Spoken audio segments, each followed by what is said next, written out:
So the digital platform based economy has revolutionized the way we live, we work, and we do business. The rapid growth of digital platforms in Asia has created new opportunities for entrepreneurs, businesses, and consumers. However, the rise of digital platforms has also brought new challenges and complexities, especially when it comes to policy and regulation. Today's seminar is an opportunity to explore the policy and regulatory landscape of the digital platform-based economy in Asia. We will hear from experts and the thought leaders in the field who will share their insights and perspectives on the challenges and opportunities that the policymakers and regulators are facing. We hope that this seminar will be informative, engaging, and thought-provoking. We encourage you to actively participate in the discussions, ask questions, and share your thoughts and ideas. Thank you all for joining us today, and we look forward to a very productive and enlightening session. Now I would like to request Dr. Anand Raihan, the Principal Investigator of Fairwork Bangladesh team, to start off the sessions with his welcome address. Yes. Let's welcome him with a round of applause. Thank you, Mubashira. If you allow, I'll sit and talk from here. Welcome to this international seminar on digital platform-based economy, policy and regulatory landscape in Asia. So we are organizing this seminar as a part of Asia Fairwork Workshop 2023. Delegates from Asian countries are in town now, and we wanted to take advantage of their presence in town and listening to them what is happening in those countries vis-a-vis the platform economy, and also whether we can connect some of the examples they have been able to create to Bangladesh platform-based gig economy in terms of making the employment relationship better. Bangladesh observed phenomenal growth in multiple sectors in last 20 years, specifically when we started experiencing close to average 7% GDP growth. And one of them is digital economy with multiple subsectors. And platform-based gig sector is one of the fastest growing subsectors. And during the pandemic, it was proven that why this sector is important. The gig sector was already there in the economy, but platform-based gig economy was new, and that became the lifeblood, and the economy could turn around quickly thanks to the brave platform operators at that time. So we must recognize their contribution to the economy. And the other purpose of this seminar is that we are very happy and would like to express our gratitude to the stakeholders representing various segments of the policy ecosystem of the gig economy. We have representatives from the government, we have platform representatives, and I can see some of the founders here today, and thank you for coming. We see the individuals and experts who are contributing through policy research and policy advocacy, and also other sectors who are connected to the growth of the gig economy. And I believe that today's deliberation in a seminar format, but from today's discussion we would like to connect to each of you and take the possible policy agenda forward. So without going into detail, I would like to invite Aynan to compliment me in welcoming all of us. Please, Aynan. Aynan is the team lead of Bangladesh Fairwork 2023.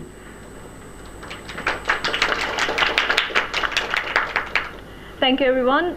This is Aynan Tajjan, as Bhai has mentioned.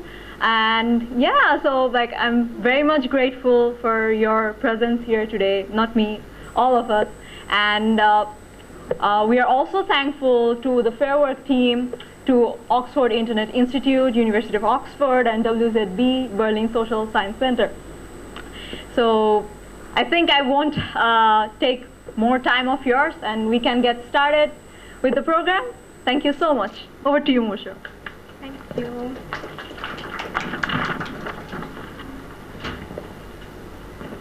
Thank you, Dr. Anana Raihan and Anand, for starting our today's seminar with such wonderful insights. Now we will be heading to our next session, which is an introduction to Fairwork. And I would like to request Dr. Murali Shanmugavelan from Fairwork, the researcher of Fairwork, to present this session.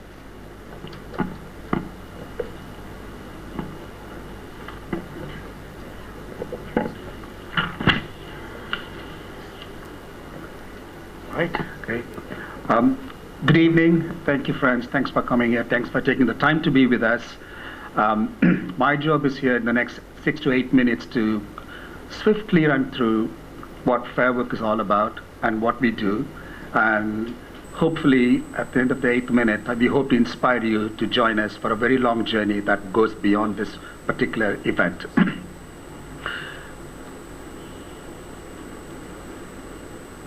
Okay, I'm trying.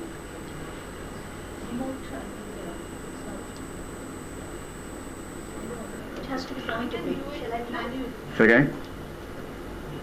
It has to happen at some point, so it's better it happens the first time, so we get it over with.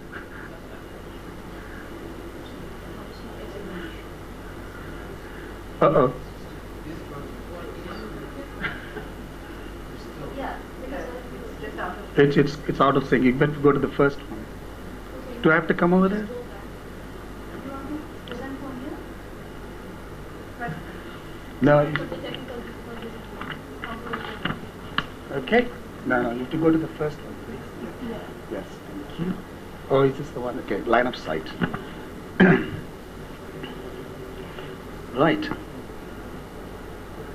Oh, Okay, we can change it manually. it's okay. It's fine. It's okay. I can manage. It's okay. Fine. Right. So yeah, as I said, I'll be doing a very brief introduction. So we at Fairwork, we do some original research and use those research findings to highlight the best and critical examples of how new technologies are being used in the workplace. So, so we're based at the Oxford Internet Institute. Okay, let's give you that. We're based at the Oxford Internet Institute and University of Oxford and the Berlin Social Services Center as well. We are currently, as have a presence in 38 countries and with a diverse range of partners. So that's where we are. So you can see that research institutions, civil societies, and advocacy organizations. So we have a very diverse range of collaborators. I'd just like to quickly go through, and that's the kind of place where we work. And I just want to very quickly go through for the uninitiated, what do we mean by platform economy? So one of the branch of Fairwork's work, because we also work on cloud work as well and artificial intelligence, but we're not going to talk about that now here, discuss. This particular event and space is dedicated to Fairwork. One of the things that we talk about here is the digital labor platforms. So by that we mean it's a geographically tethered and location-based work. As we all know that most of us use Uber and delivery services.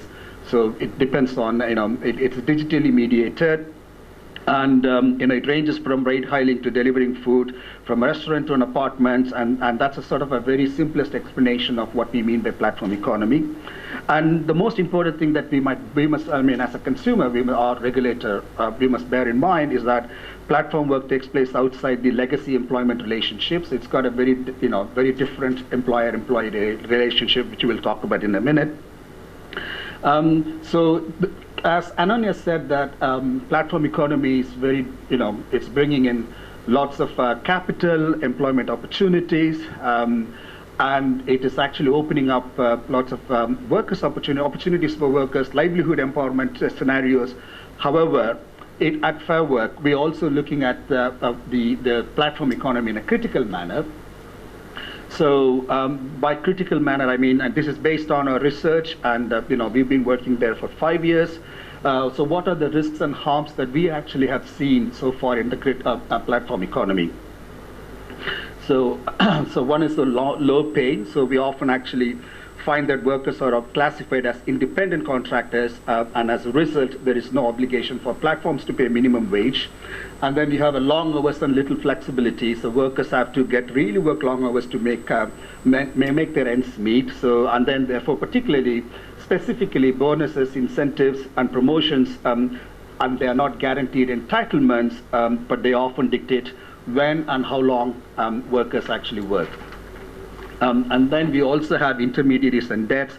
Some of the platform workers actually have to depend on intermediaries, and they depend on investments, on vehicles, and so on. That puts a lot of burden on their debt. This is a scenario that we've been witnessing when we look at platform workers' conditions and an unsafe working condition. This must be very familiar to all of us, especially as customers. How workers actually have to go through a very safe, risk their lives to complete their tasks and works. And some workers actually face harassment and violence as well during the work, especially when workers carry lots of cash on hand. So these are some of the kind of inherent harms and violence that is attached to platform workers. And in some cases, you have discrimination and unfair management on the basis of gender, race, ethnicity, and so on and so forth. And also, platform workers work in silos. They don't work in a very legacy manner, which often actually warrants some sort of a collective socialized environment. As a result, workers actually suffer from weak bargaining power. They are unable to demand their entitlements with their platform companies. So, with that said, what do we do? How do we actually intervene from Fairwork, the project point of view?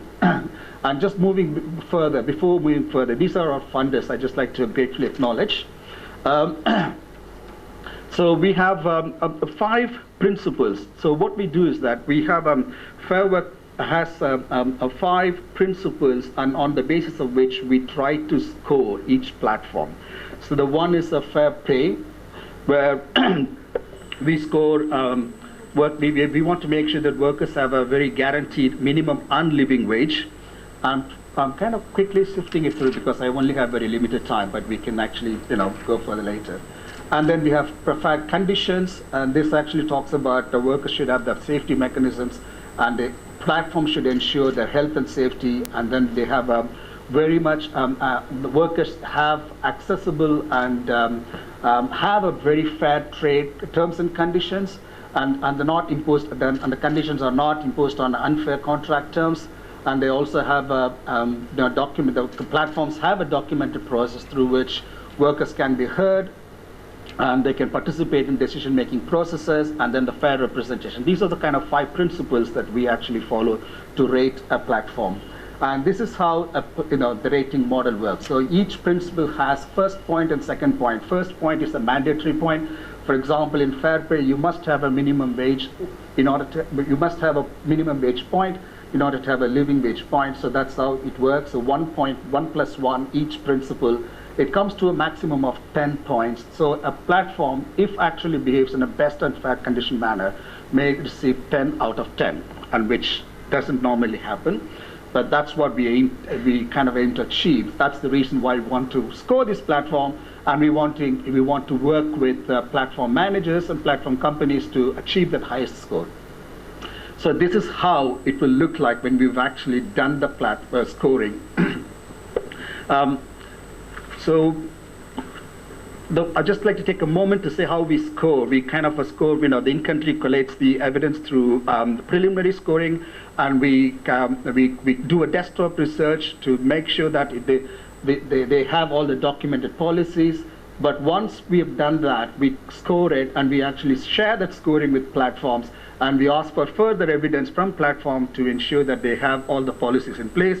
If they do, then we alter our scores, otherwise we publish the scores on an annual basis. So that's how, for example, India rating it's worked in the year 2022. This is an example of it. Now, this is where I want to kind of emphasize. When we talk about Fairwork scoring, very often we get a kind of a skeptical response from people, or critical responses from those who listen to us. Is this achievable or not? Is this doable? And we would like to take a moment to actually say that this is absolutely achievable. If you look at, this is the 5th year, and we have made 160 changes in platforms around the world in 38 countries so far. That means it is possible. So we can make these changes. So I just want to actually make you understand that this is not an undoable task. For example, if you look at the Fairwork Principle 1, minimum wage and living wage, we've actually made changes in 18 platforms in different countries. So likewise, we've brought about changes in platforms in different countries in different places to the extent of 160. So that is possible. And finally, this is how we've made the platform changes global overview. I'd like to leave with one last message, which is Fairwork Pledge. We are seeking to engage with, many of you are, I know, may represent different types of institutions, civil society organizations, or commercial entities, and so on and so forth. So we are seeking to engage with all of you, you're all using, in some ways, platform, you're all using platform workers at some level. So we would like to engage with you, and then we would like to actually become our pledge signatories. By becoming a pledge signatories, you can make a difference by committing to use fairer platform guided by our Fairwork principles and ratings. You can also support Fairwork principles to your local government, administration, and be socially responsible investors or rating agencies. So this is your opportunities to become a pledge signatory. We strongly invite you to become a pledge signatory after that. After this, yeah, I'm done. And so do feel free. We have forms for pledge signatory forms if you want to be part of it. And we welcome you to be part of our journey so that together we can actually improve platform workers' conditions. Thank you.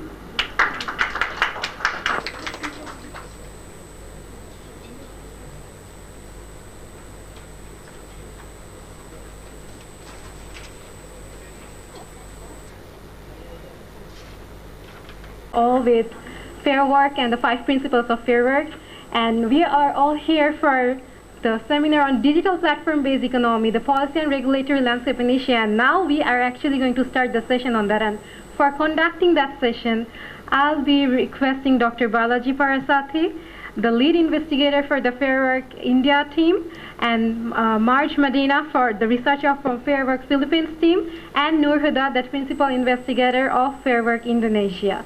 So let us all for a round of applause for them.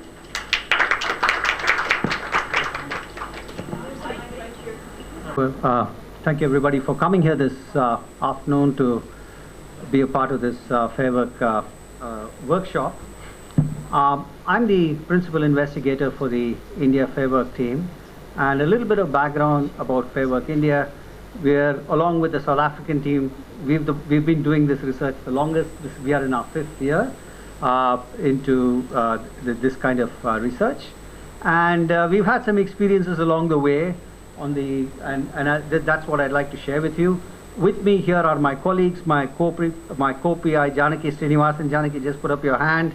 Monica Nirukonda, who's the lead researcher, and we also have Bilahari, who's one of our team members. Okay, so this is just by way of an introduction. I'll provide a few more details of the project that we're doing in India, and I'll weave it into the narrative on the policy and regulatory landscape.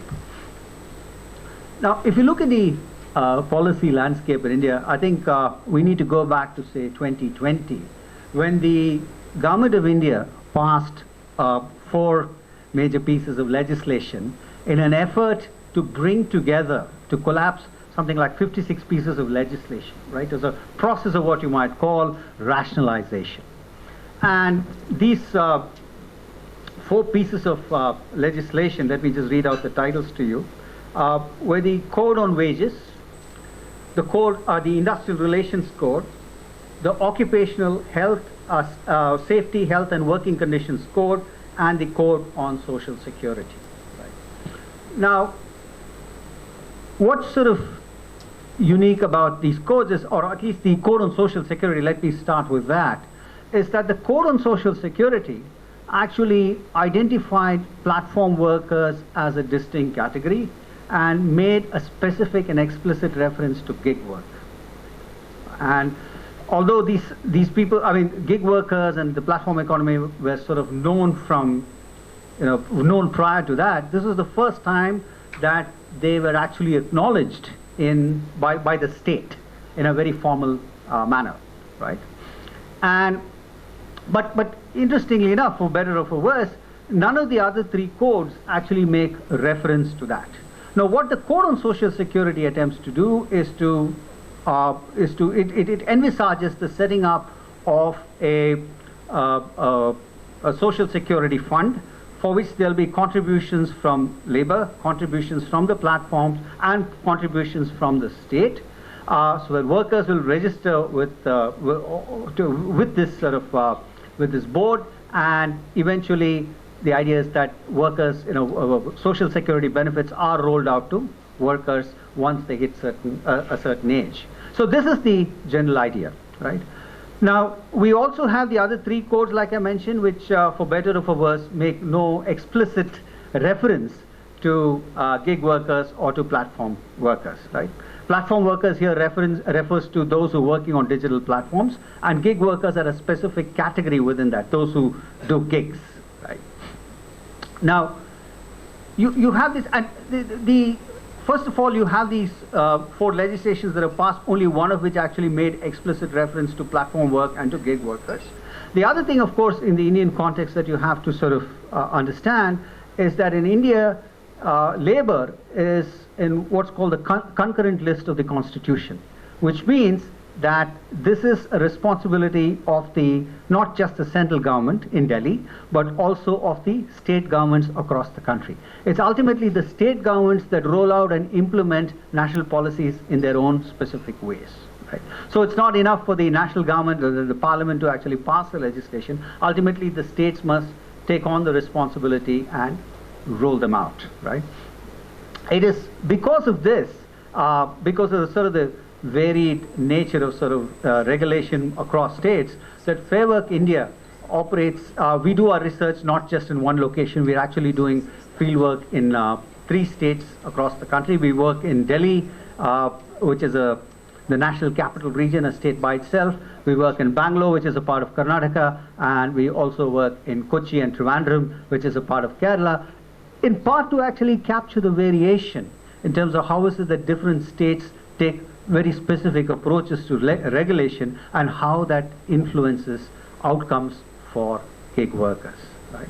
It's one thing to say, yes, the conditions of gig workers are precarious, that they're not covered by law, but I think it's important to actually go beyond that and see what are the very specific manifestations of precarity that workers actually face. So that's why we sort of take this, what we refer to as a multi-domain, multi-platform, multi-year, multi-city approach in order to capture variations in the different forms of precarity, in the different forms of risks that Murali alluded to in his presentation that workers are actually faced with. So you had these sort of these legislative initiatives by the government in 2019, 2020. The next sort of the shall we say the major sort of the landmark, if you will, was the release last July by the Niti Aayog, which used to be formally referred to as the Planning Commission. Okay, it could have sort of went through it morphed into the Niti Aayog.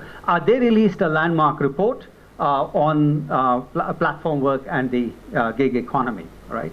And they actually projected that this was one of the most rapidly growing sectors in the economy in terms of work opportunity, and they estimated that the country had about 22 million gig workers, estimated to hit about 30 million by the end of this decade, and they said, this needs urgent attention, right?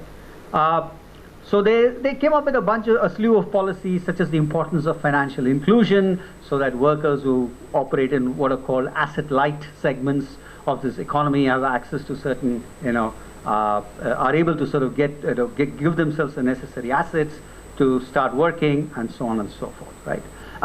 From our point of view, from Fairwork's point of view, we would like to see the report be a lot more comprehensive, because the primary desire of workers, right, through our 5 years of finding, has been wages, wages, and wages, right? Because you have to understand that if you look at the demographic of workers in the gig economy, most of them are in roughly the 18 to 30 age group, right? And for them, while it's nice to know that I'm going to get social security benefits when I turn 60 or 62 or whenever it is, I think I have to survive that long in order to be able to reap those benefits. So what's important for me, and for what's important for most of these workers that we've learned from our research, is that they want to know how they're going to put food on the table at the end of the day, right? So this is something that I think, because I've been talking to my colleagues since yesterday, and what we'd like to sort of point out is that if for countries that are making these taking these regulatory initiatives, to keep this in mind, right? Because when we do have these kind of top-down pieces of legislation, what else is it that we need to think about in terms of including worker interests? And that's where I think the research that Fairwork is undertaking will be extremely valuable, right? Because we talk to workers. That's very critical for us. We also had Fairwork India, based on our work over the years, also had the privilege of being invited by the Parliamentary Standing Committee on Communications and Information Technology on the 26th of August last year, where we testified under oath to select this parliamentary subcommittee on the conditions that workers face and various steps and measures that the government could take. Like I mentioned, because labor is under the concurrent list of the Constitution, what we're now seeing is that various states are starting to take initiatives. For example, the state of Rajasthan has recently announced the establishment of a labor board to address social security issues. They made a budget allocation, and hopefully there'll be an act in the state assembly soon. In the state of Karnataka, where I'm from, which is going to the polls today, the opposition Congress party has said, if we are voted to power, we'll not only establish a social security board, but we also will guarantee minimum wages for gig workers, right? And the neighboring state of Tamil Nadu is also thinking in terms of saying, what is it that we can do in order to help gig workers lead a certain minimum standard of living? So we're having a number of initiatives across the country. Where this will go, we don't know, but what we hope to do, and what we have been doing over the years, is to try and use the research, the empirical research that we've been gathering through Fairwork. We've done more than 1,000 interviews with workers. We've talked to, we're probably the only project in the country which talks to platforms on a regular basis, and we're using this to indulge in advocacy and to provide feedback to policymakers and regulators, so that we hope there'll be a more sort of satisfying livelihood for gig workers in the country. Thank you.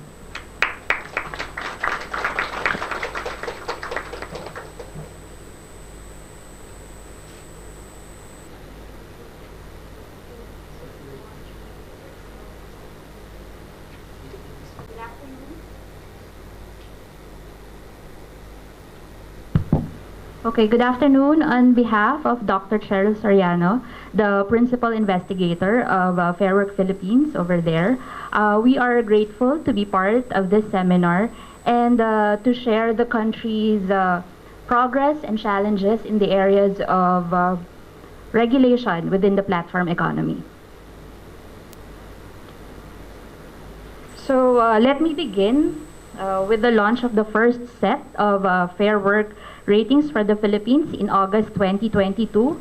This established a baseline on the country's location-based platform economy. Evaluated, if you can see on the screen, are 9 platforms that provide ride-hailing, food delivery, courier, and logistics services. So it's a mix of global and local companies. So none were given a point for fair pay and fair representation. And as you can see, the table represents generally low performance with some variation in how well platforms performed. So for our year 2, we decided to look into the comparability of services by adding another 4-wheel ride-hailing service, that's Joyride Car, and another platform like Maxim, which is active beyond the capital of Metro Manila to expand the geographical scope of the study. So for today, we'd like to focus on 3 points: the policies and regulation, organization of workers, and official statistics. Okay, for the policies and regulations, our current policies and regulations needs to catch up with the rapid development in the platform economy. So it lacks an overarching provisions and overarching provisions that include freelancers in general and location-based workers in particular. So what happens when there are no general provisions? So the results are there are differences in the application of platform policies in different countries. Like, for example, in the case of Grab, they have policies that that vary when applied in different countries. Like, for example, in the Philippines or in Thailand or in Indonesia. So it would depend on what's the existing regulation in that country. For example, like, what would be the cap on the commission rate of the platform? Is that 20% or can it go beyond 22%? Or if the protective gear for the workers, like the helmet, the uniform, is it something paid for or is it given free to workers? So those are the variations. Another result with the lack of general provisions would be the misclassification of platform workers. So they are classified as independent contractors, which means they lack protection against sickness and injury. So what we have at the department level, we have the Department of Labor and Employment, is that it has released rulings in favor of platform workers. So, for example, we have this labor advisory on the working conditions of delivery workers. And also, here is a news clip wherein the government sided with Food Panda riders. When the riders did a protest in 2021, so the government affirmed their employee status, and just as an update, Food Panda is appealing on this decision. So what happens is there is a reactive instead of a proactive approach because there's an absence of a macro level legislative proposal. But at the same time, what's happening is that we have Senate and Congress bills pending, and these bills seek to make available legal safeguards against labor abuses and exploitation. So I'd like to highlight two. That's the Delivery Platform Riders Protection Act of 2022, and there's this another which we call Power Act of 2022. Power meaning these are platform and freelancers. So what's special about this one, the second bill, is that it highlighted the Fairwork research for the economic potential of the platform industry, and likewise the struggles of platform workers to acquire decent pay. So we are counting on our government leaders' strong political will to advance an agenda that benefits platform workers. So to our next point on the organization of workers, so we were not able to find any evidence that platforms assure the freedom of expression and expression as a collective voice. So we have labor groups like Centro. When translated to English, that means Center of United and Progressive Workers. We also have another group, Kagulong, that's Brotherhood Solidarity Among Riders. So because we have these groups, they have assisted platform workers so they can organize themselves into a union. So now we have a National Union of Food Delivery Riders. And because in establishing a workers group, again, the government, that's at the department level, they are present to show support and orient workers on the rights to bargain with management and correct misconceptions on unionism. Because in the experience of union leaders, they were told that there's no use, or it's not good to put the workers together because nothing will come out of it. But now there's a union for riders. And these associations have been crucial in making workers represented and visible in policy discussions, and also they become the anchor point for filing court cases against platforms, which is a way of workers taking platforms into account. So in countries like the Philippines, which it takes time for laws to be passed and be enacted, the court pathway is explored by workers to exert pressure upon the state to side with the workers' conditions. So, on the part of Fairwork Philippines, we interact with different stakeholders. So that includes government, workers' groups, we have the business sector, and the academe. And the release of the Fairwork report, the first one that we had, it became the springboard for discussion. So we are able to get updates from platforms, from workers, and explore strategies to address the issues of workers, platform companies, and consumers, especially now that it's post-pandemic. So finally, we have the official statistics. So our research estimates that close to 500,000 platform workers in the country, and there could be more in reality as platform workers are not registered and accounted for in official statistics. Like it could be more, or it could also be a bloated number, in that given some drivers or riders engage in multi-apps, or they are engaged in different platforms at the same time.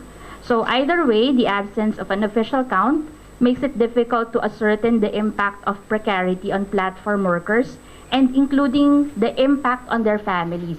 Because in our interviews, we also ask who are the dependents of these platform workers. So in closing, hopefully the Fairwork project will be sustained and continue raising awareness on the conditions of gig workers and push platforms and regulators for more accountability toward fair practices. Thank you very much.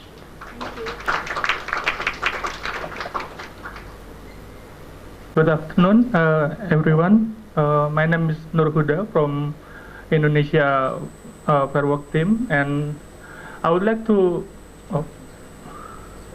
in this I would like to discuss or present about the policy making and regulatory development in Indonesia, especially in the past of couple of years. Maybe quite different from March here. I will be focusing more like the struggle and maybe what we can learn from policy making in Indonesia. Okay, so firstly, in Indonesia, we have the labor law as the main reference regulating the labor in Indonesia, and they have this specific element how collaboration or work agreement between employee and the companies can be called an employment when they have this element of wage, work, and also order. And if they are not, then they can be constituted as employment, and therefore they are not under the law of labor in Indonesia. And this is also the reason why gig work or platform-based work here actually not considered as part of labor force in Indonesia, and therefore they are not under the labor law itself.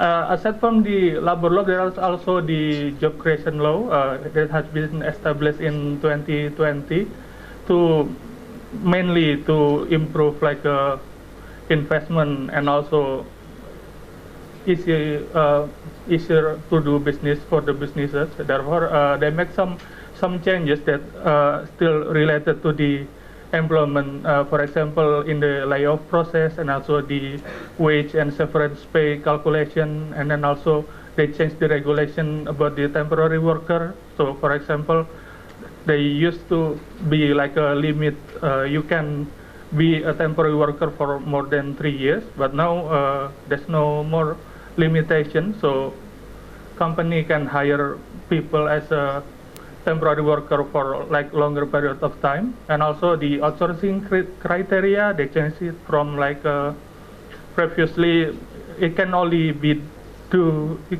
done for like a supporting aspect of the work, so not the core production aspect, and it's not been crashed out. So there have been some changes, especially to boost like the economic development and also the business aspect of it. And however, there are still like is this?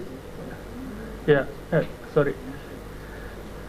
There are still worker rights that still exist in Indonesia for the workers. So, for example, they have the anti-discrimination policy, and also they have the right for training and development, and also protection like work hour, and then day off, maternity leave, and then minimum wage, and also worker union and social security. And these rights are currently not owned by this gig worker, because they are not constituted as the employee, as the labor in Indonesia. And interestingly, the term like partner for this gig worker in Indonesia, we call it mitra, are actually found in this regulation on SME, small and medium enterprises. So the partnership that has been regulated are actually between business and business, and also both of them are more or less like on equal footing. So it's not like a one regulate thing compared to the other. And also it involves, for example, micro businesses with the macro businesses, or the larger one with the medium one. So it's not really meant for like individual like we found in gig work today. And yeah, and the regulation that actually address the gig work or platform of Indonesia are actually from the transportation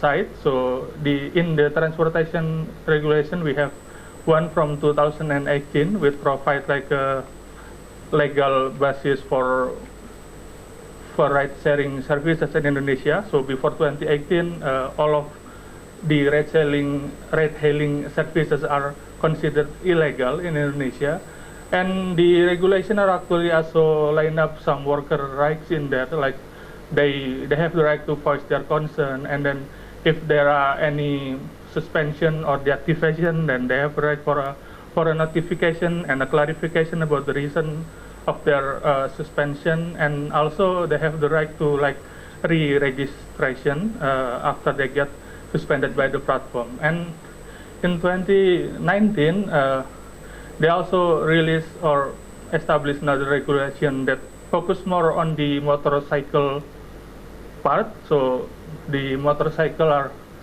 previously illegal for you to like drive other people using motorcycle, but it's now legal since 2019 after this regulation. And this regulation is also the first regulation that like explicitly stated that the partnership or the relationship between worker and the platform is a partnership. So it's not like a working employment. And also this regulation is currently being discussed. The next one is expected to be released this year, and one of the interesting development is that they're plan to like share the authority or the obligation to regulate this to the local government, which is quite interesting, because we have like in India the same case, and maybe we can learn a lot from India about how it's being implemented. And in this regulation, there are also like additional rights, like social and health security are now part of the worker rights in there. However, there are also like unbalanced responsibility, because, for example, the health of the worker or the condition of the vehicles that they are using is actually the responsibility of the worker itself. So platform don't have any responsibility to maintain the health or the good condition of their vehicle. And in 2022, following the rise of oil prices in the world, actually, Indonesia also decided to rise the fuel prices in Indonesia, and this has resulted in many worker strike, especially the drivers, because they feel like this will kill them.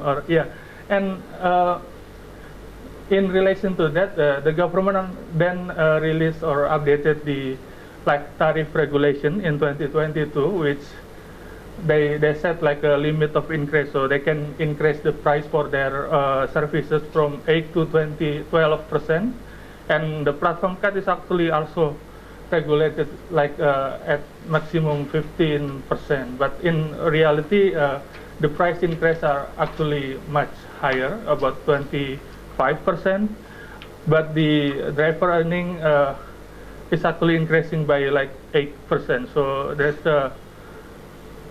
it hasn't been very effective, and it's expected to also be changed following the changes of this regulation in 2019. And from this like experience in Indonesia, there are some points that I would like to share. The first one is the policy making process. Yeah, the policy making process has been more reactive and failed to address the root of the issue, which is the working relation itself. And also the regulation lacks like the implementing infrastructure, like who is overseeing the implementation of the regulation, and then how's the evaluation system going to be done, and like more importantly, what's the punishment for like the platform who can keep their tariff according to the regulation. There hasn't been any clearance on this aspect, and therefore the regulation hasn't been effective in improving the working condition. And there's also an issue of like interministerial regulation, and therefore collaboration between at least 4 ministries needed for this, and also the importance of monitoring and evaluation system for its regulation that's been developed. This is has been lacking also in Indonesia, because regulation only be like developed or updated when there are like cases or worker strike or things like that. So it's not like evaluated in yearly basis, things like that. I think that's all from Indonesia team. I'll get back to. Thanks, Dr. Balaji, and Noor and Medina from Philippines for sharing your insights about the digital platform-based economy from Philippines and Indonesia and India. And we will be starting our next session, which is the digital platform-based economy, policy and practices in the employment relationship in Bangladesh. And for this session, I would like to request Ms. Shamaru Kalam from Fairwork Bangladesh team to come forward and share her presentation. Thank you. Let us all welcome Ms. Shamaru Kalam with a round of applause. All this while, we were looking at what are the different countries, especially in Asia, are happening in the policies scape. What are they doing? And now I'm really excited to talk about our country, Bangladesh. So let's start with the fact that we all know this, but it's important to understand that we use different times we use different terminology. Sometimes we say gig economy, sometimes we say platform-based app, sometimes we say app-based economy. So it is important to understand that all these fall under the same category. And what's that? Can you put it in presentation mode? It's not in presentation mode, I think. To put slideshow, you have to click on slideshow. Thank you. Okay, so we have different type of services, platform services that started with maybe ride booking, ride hailing. Well, now it has moved to food delivery, of course, parcel delivery, even big boxes like Truck Bay that also have started off, grocery, and a lot of different home-based services. I think Sheba is doing an excellent job in giving a lot of home-based service, including cleaning, pest control, and also women-centered services. This is from the last 2 years scoring of different platforms.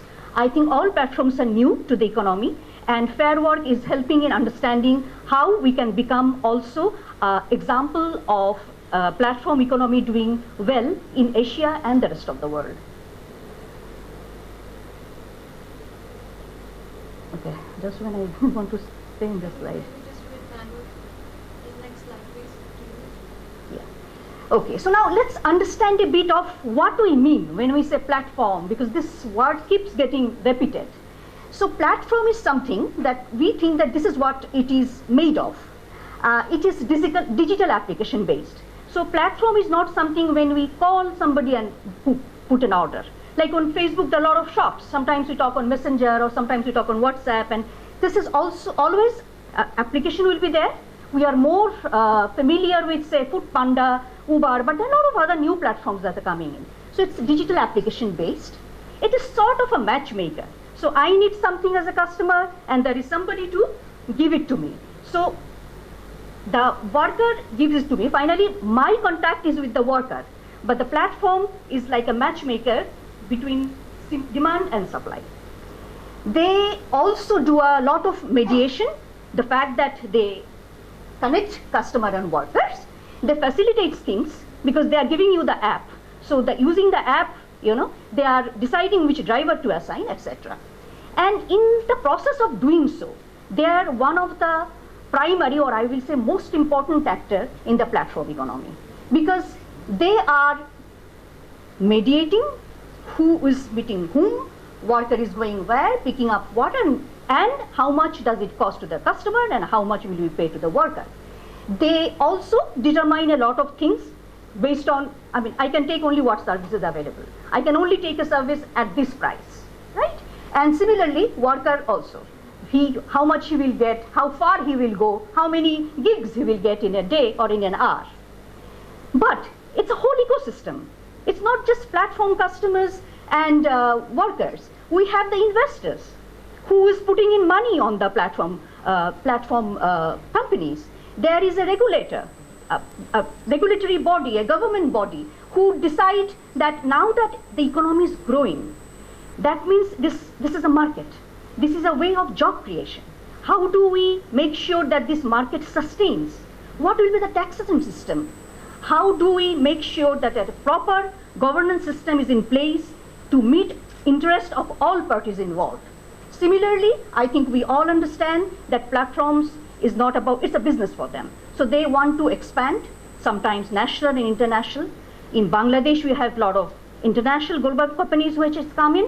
At the same time, we have homegrown companies like Sheba, HelloTask, Amarasta, etc.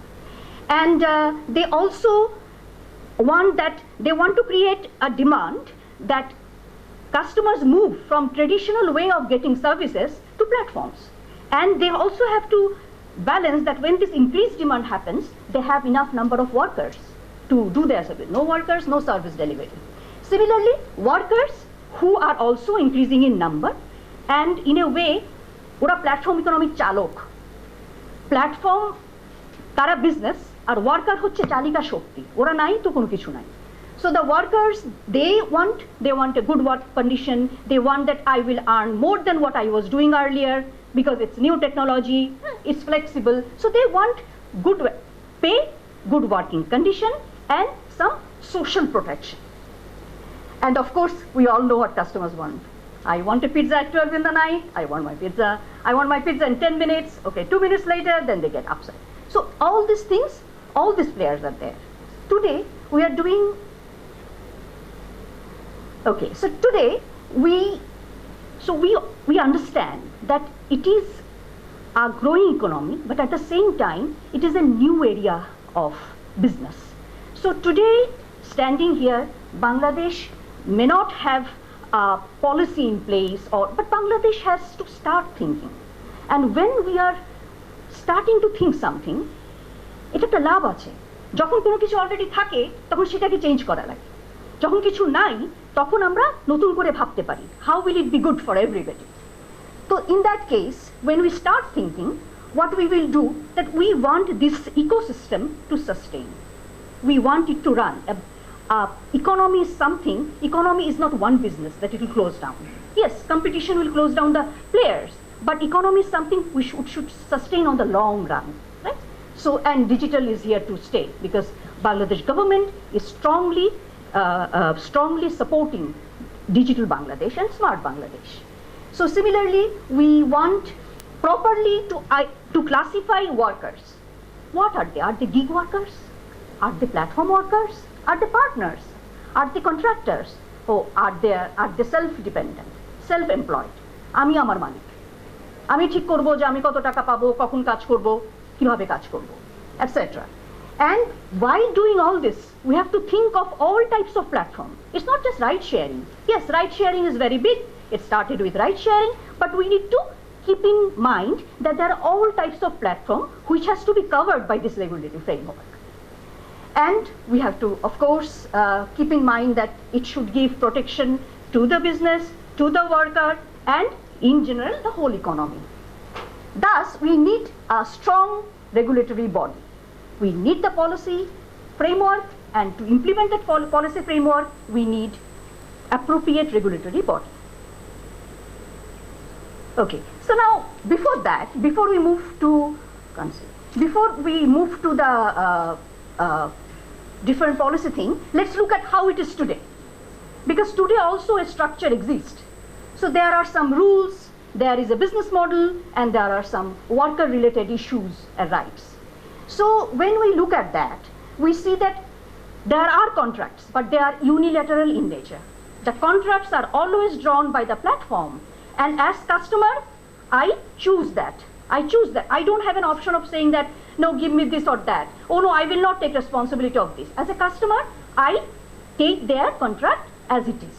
Similarly for the worker today has no way of changing the contract that the platform makes with them. So it is a unilateral contract.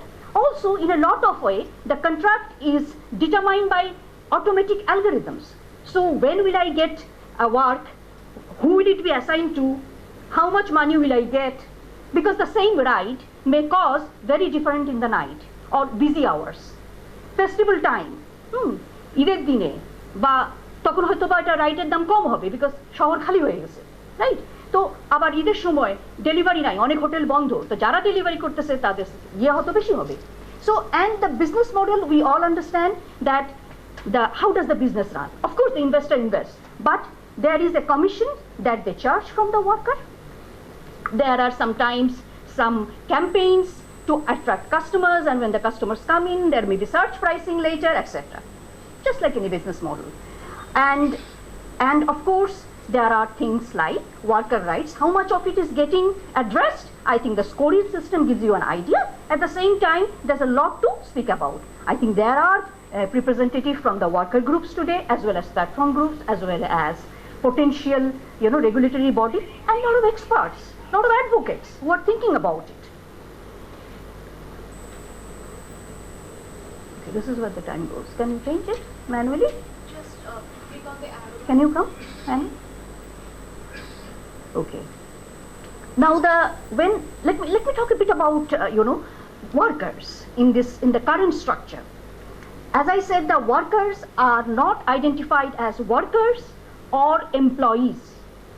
They are saying that they are partners or independent contractors. Now, when I have an independent business, I run my own business. I decide how many hours will I work, what is the price that I'll sell it. Even যে মানে তরকারি বেচে ফুটপাতে, তারা কিন্তু সবাই entrepreneur, তারা কিন্তু বিজনেস করতেছে, ছোট বিজনেস করতেছে, হ্যাঁ? তো তারা কিন্তু ঠিক করে যে আচ্ছা আমি সকালে গিয়ে মন্ডি থেকে কিনে আমি 6টার সময় বসে যাবো এখানে, তাই না? আমরাও কাস্টমার হিসেবে উই নো আমরা ফ্রেশ ভেজিটেবল পাবো, তাইলে independent. Let us ask whether the worker decides on a platform when will he work. Yes, he has flexible timing, but the money that he earns may not be enough to support him and his family with 3 gigs or 4 gigs a day. He has to do. That's why when we get on Dhaka roads, people keep giving money. Manush সারাক্ষণ গালি দিতেছে two হুইলারদের, ওরে zigzag করতেছে। That's because a lot of them are platform workers and they want to maximize their gigs. You have seen the type of fare on Uber Moto, right? So yeah, and today there is no formal representation. It's very important. They don't have unions in Bangladesh today. They don't have any recognized union. They're trying to put groups together who are doing this with, on WhatsApp and things like that, but they don't have any কোনো সরকারি স্বীকৃতি নাই তাদের। তো যেটা আমরা already দেখছি, I think এটা আমি স্কিপ করব, মানে অলরেডি বিভিন্ন দেশে, খালি এশিয়ার কথা বলা হয়েছে কিন্তু আসলে ইউরোপ 18-তে, এবং এই অ্যামেন্ডমেন্টগুলো কিন্তু ওয়ার্কারদের লক্ষ্য করে, যেমন 2013 অ্যামেন্ডমেন্টে রাইট টু অ্যাসোসিয়েশন, ওরা যে ইউনিয়ন বানাতে পারবে এবং সেই ইউনিয়নগুলোর ব্যাপারে সেই অ্যামেন্ডমেন্টগুলো আসছে। অ্যান্ড দেন আমাদের আছে আপনার 2018 অ্যামেন্ডমেন্ট, সেখানে কিন্তু অকুপেশনাল হেলথ এবং হ্যাজার্ড সম্বন্ধে অ্যাড করা হয়েছে শ্রম আইনে। Similarly to that Labour Act 2006, we have Labour Rules 2015, we have a national labour policy, and 2015, nevertheless, it has not been implemented on the ground, but Bangladesh, one of the leading countries, who came up with a domestic worker policy in 2015. Yeah, my colleague is trying to get my presentation up. Yeah, the next one. So, and of course, amader minimum wage board. Minimum wage board has already set minimum wage for the lowest two rung of the employees for 44 types of industries. So there is already a good framework there. So we need to see how do we fit in the platform work there in a way that all party interest is covered and worker rights are met. Okay, so we'll pass through this. Just wanted to say that ILO has already a flagship report which covers just platform workers. So they have already defined fundamentals and principles to cover platform work itself. So we already have a guideline in place. And of course, Fairwork has detailed principle that Dr. Murray has already covered, which focuses on the worker rights side. So that's another good template to follow. There's some more. Yeah, so just go to the yes side, the protest side. So this is an interesting thing. I don't want you to, I don't expect you to understand fully, but let me tell you a bit. Workerদের যখন organize করতে হয়, when we organize a union in a factory, in a garment factory, in sugar mills, they are all at one place. They can talk to each other and they can say that okay, they can discuss their issues, their problems, মালিকের কাছে গিয়ে বলতে পারে। Platform workers কি করবে? They are scattered all over the city and they are mobile. They are not scattered means it's my office, it's my office. They're mobile, they're moving all the time. How do they meet each other? How do they come together? They use a lot of WhatsApp. They, in India, Mr. Balaji was saying that they use Telegram, and the union leaders use Twitter a lot. And he has like Sheikh has a lot of followers on Twitter. He's a union leader. So there are issues. And now think of home-based services. যে ভদ্র মহিলারা বাড়িতে domestic work করছেন, বা এখন care work শুরু হয়েছে, baby sitting হচ্ছে, বাচ্চাদের দেখাশোনার কাজ, বিভিন্ন বিউটি সার্ভিস আসছে, ঘরে বসে কোনো ভদ্র মহিলা pedicure, manicure, hair cutting, hair styling এগুলো করতে পারেন। এই সুবিধাগুলো কিন্তু কাস্টমাররা পাচ্ছেন। কিন্তু এগেন ভাবেন, একজন ভদ্র মহিলা একটা বাড়িতে গিয়ে কাজ করছে, আর এটা they don't have any way to associate and to form groups, so it's tough. But despite it being tough, look at how the number of protests are increasing month by month. This is not a year, this is month by month all over the world. So it is only going up. So workers are increasingly understanding that yes, we are large in number, this economy depends on us fully, and our rights should be addressed. So, I mean, I have just picked up very latest examples. In April 2018, Zomato কিন্তু March করছে ব্লিঙ্কিটের সাথে in India, and in Delhi, the capital, and Noida, which is like outskirt of Delhi, part of Delhi you can say, there was a huge protest by the Blinkit workforce, whereby they stopped delivering, and they have lost 1% of their revenue in 3 days. So it is important to understand that everybody's interest is there. So, yeah, thank you. Yeah, so that's one slide, right? So now, instead of talking here in the air, let us see what we can do now, because everything takes time. a regulatory framework doesn't come overnight, but there are steps that we can do, right?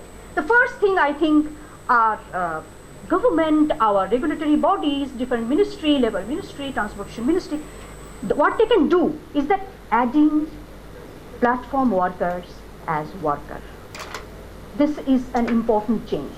This will at least give them some recognition, legal recognition. So tader shikriti.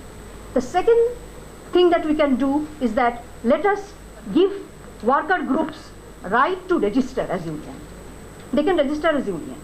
And of course, a policy niye to amra ashte pari. Presenting a Bangladesh scenario and possibility for work in future. Now the time for open discussion, and I would like to thank the team for relying on me for moderating it. Actually, we are overrunning time, but if you allow, we can continue the open discussion session till 6:30. Is that okay? 35 minutes. So let's do that. So let me set some ground rules. So please raise your hand, then give your introduction and talk for 2 minutes maximum, and then so that we can, most of us can talk actually. So that would be important. Rule that we speak less and give chance to others to talk, and you can pick up any point. So I'll give you some pointer which is important to discuss based on the presentations made. And we have a very diverse representation here in the audience. We have representatives from a number of the government institutions like Bangladesh Competition Commission, Bureau of Statistics. We have a representation from the Minister of Foreign Affairs, Bangladesh Investment Development Authority. We have representatives from UNDP, from a number of platforms. We have founders here, from the academia as well. So it would be good to listen to a diverse audience.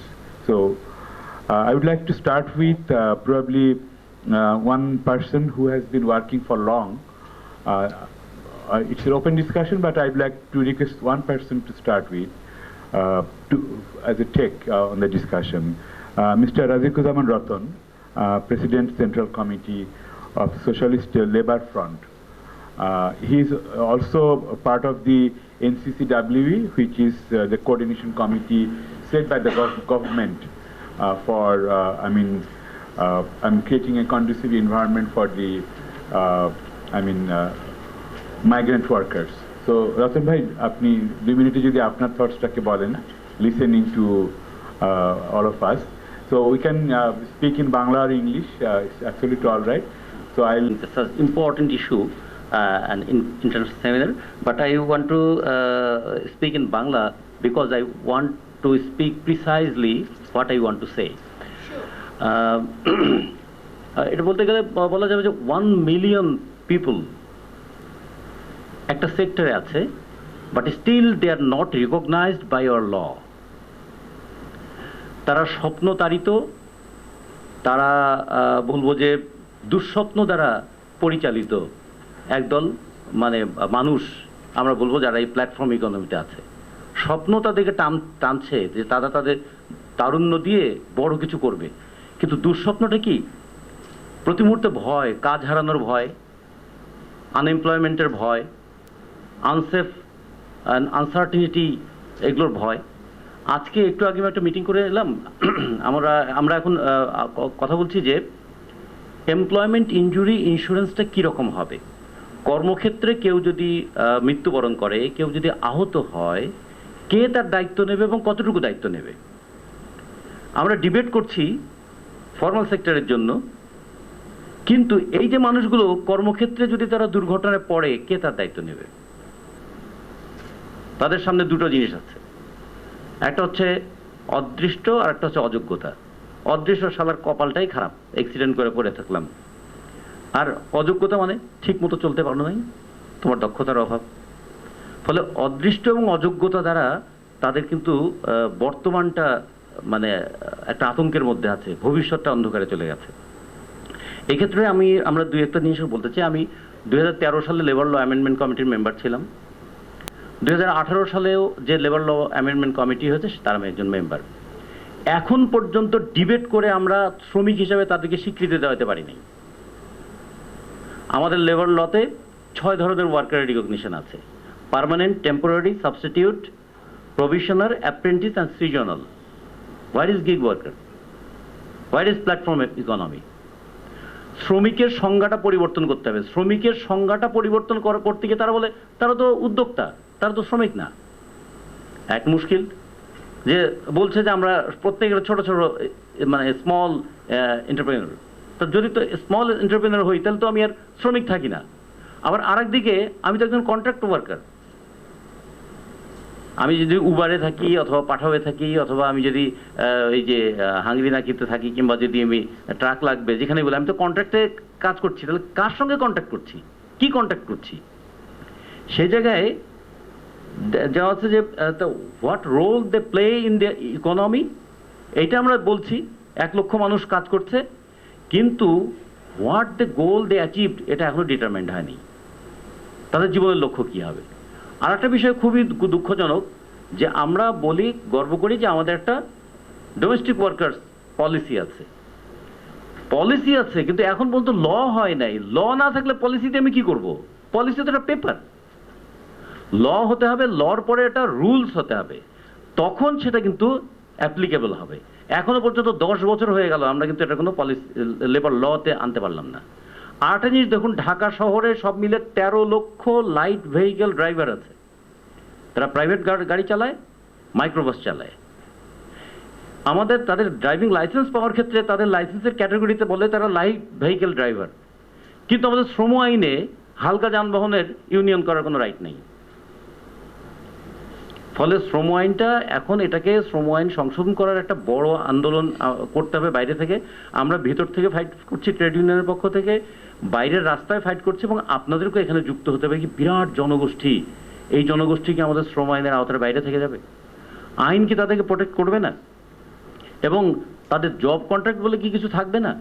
এবং সবচেয়ে বড় যে দুটো কথা বলে আমি শেষ করি, এমপ্লয়মেন্ট ইনজুরির বিষয়টা যেমন আছে, আমরা ডিবেট করছি এবং ডিবেট করতে গিয়ে আমাদেরকে সবসময় ইউরোপের ভয় দেখায় যে ইউরোপ অনেক কিছু করতে পারে, আমরা পারি না। পরে আমরা কম্বোডিয়া গেলাম। কম্বোডিয়াতে একটা নিয়ম আছে, কর্মক্ষেত্রে যাওয়ার সময়, কর্মক্ষেত্রে অবস্থানকালীন সময় এবং কর্মক্ষেত্র থেকে বাসায় ফেরার সময় কেউ যদি দুর্ঘটনায় পতিত হয় তাহলে তার দায়িত্ব নিতে হবে এই রাষ্ট্রকে, এবং তারা সেই বিধানটা করেছে।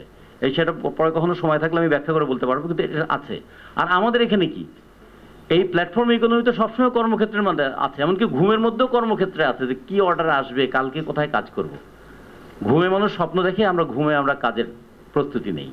তো ফলে এই জায়গায় একটা আছি। আর আমরা অনেক সময় বলি যে আমরা ঠিক করব আমি কোথায় কাজ করব, কখন কাজ করব, কতটুকু কাজ করব, কিন্তু বাজার ঠিক করে দেয় তোমাকে কত আয় করতে হবে। ফলে আমি ঠিক করতে পারি না যে আমি কতক্ষণ কাজ করব, কারণ জিনিসের দাম বেড়ে যাচ্ছে। ফলে আমার ওয়ার্কিং আওয়ার আমি নিজেই বাড়িয়ে দিচ্ছি। ফলে এখানে আত্মতৃপ্তি লাভ করার কোনো জায়গা নাই যে আমি এখানে স্বাধীন, আমি অনেক বেশি পরাধীন। এবং যেটা কথা বলছিলাম, আমরা এখন ইউনিভার্সাল পেনশন স্কিমের কথা বলছি। তো এই মানুষগুলোর পেনশনের কি হবে? তারা কাজের যখন সময়টা মানে বয়সটা হারিয়ে ফেলবে, কাজের সেই দক্ষতাটা থাকবে না, কোথায় থাকবে তাদের পেনশন, কোথায় থাকবে তাদের রিটায়ারমেন্ট বেনিফিট? এগুলো কিছু কি আছে? কোনো কিছু কি নাই? আর একটা বিষয় হচ্ছে যে ট্রেড ইউনিয়নের ক্ষেত্রে সবসময় বলা যায় ট্রেড ইউনিয়ন একটা কোঅর্ডিনেশন ডেভেলপ করায়, কিন্তু এই প্ল্যাটফর্ম ইকোনমি কিন্তু কম্পিটিশন ডেভেলপ করাচ্ছে। বলে কেউ কারো সঙ্গে আর মিশতে চায় না। এখানে I is more prominent than we.